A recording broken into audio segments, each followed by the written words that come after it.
Badang, no? Reviewin natin yung kay Nico versus Sayad, no? Pakinggan natin si Nico.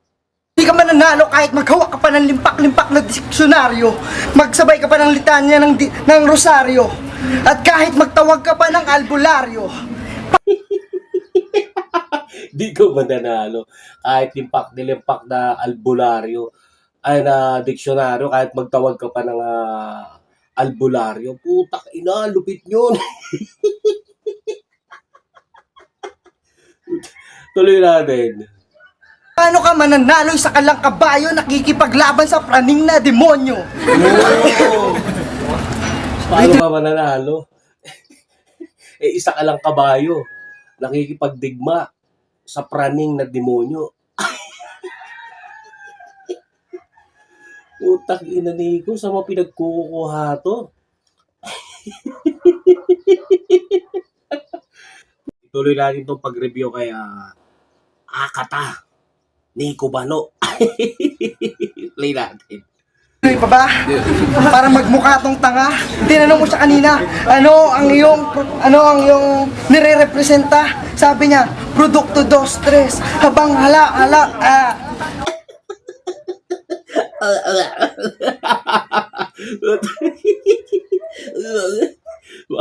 Daig pa si Righteous One. Ay, tuloy pa natin to. halatang kabado na to, parang nanginginig na matres. Kabado na to, parang nanginginig na matres. Nico naman. Ito. Alam mo yung yung bumabattle ka, pero yung mga lyrics mo na sinulat galing sa kanal. Nanginginig na matres. Puta, mas malupit to sa mga linya ko. Takaina.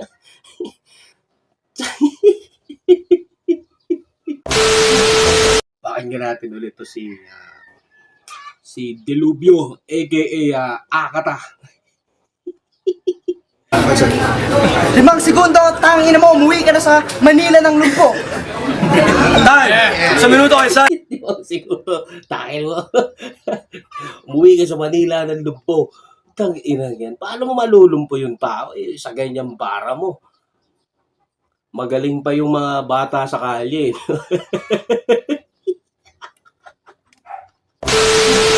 Natin ulit si Akata, no? At matitindi ba na nito? Buta na. Daig pa si Saito. Pakinggan. No! Ikaw pala yun talaga! Tanginang mukha yan ng asim, parang panis na nilaga! Ang mukha yan. Ang asim talaga, parang panis na nilaga.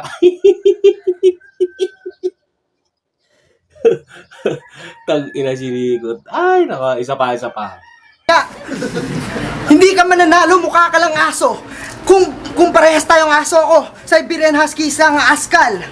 Yung mukha mo parang pinagpapalo ng bakal. Siberian Askal. Yung mukha mo pinagpapapalo ng bakal. Puta, walang mga koneksyon no? Kahit na, no? Kahit na mayaman ka, kung wala kang koneksyon, wala rin, kulong ka pa rin.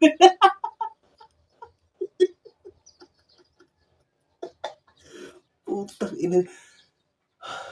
Dapat dito sinabi ni Saito yung, paano ka nabuhay ko ang utak mo palang?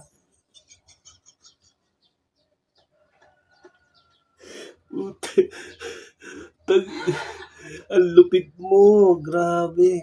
Tangina, mas matindi pa to sa mga lyrics ko. Akin kasi, more on freestyle, tapos trip. Ito talaga nagsulat. Ganyan ka magsulat. Tingnan natin yung review, no, para malaman natin na pinakamalupit pala to talaga si Akata sa kasaysayan ng battle. Kaya naiinggit ka siguro sa forma ko kasi sobra kong gwapo. Tangina, bakit ka dito dumalo? Pag uwi mo ng Maynila, ikakahiya ka ng Dunggalo. Pag uwi ka ng Maynila, ikakahiya ka ng Dunggalo. Anong kinalaman ng Dunggalo kay Sayad? Sayad talaga to si Akata, no? Magaling ka daw mag-rap. Pero putang ina, napunta ka sa aking trap. Di ka mananalo dito sa aking teritoryo. Magaling ako mag-rap, kaya ikay na-provoke. Ngayon magkalaban tayo, bawal ka ng ma-choke. Di pwede dito, hindi to joke, joke, joke. Nauuhaw na ako, pwede sana makiinom ng coke. Tangina yun. Yung mga linya pinagkukuha sa kanal, no? Tapos pinagsama-sama sa basurahan. Kakok, chok, chok. Tangina. Ang kulit mo, kakata. Grabe, no? Tsaka yung mga linyahan na, no, paulit-ulit. Di ka mananalo, pogi ako. Parang ano, no? Parang ano siya, yung parang literal na engot.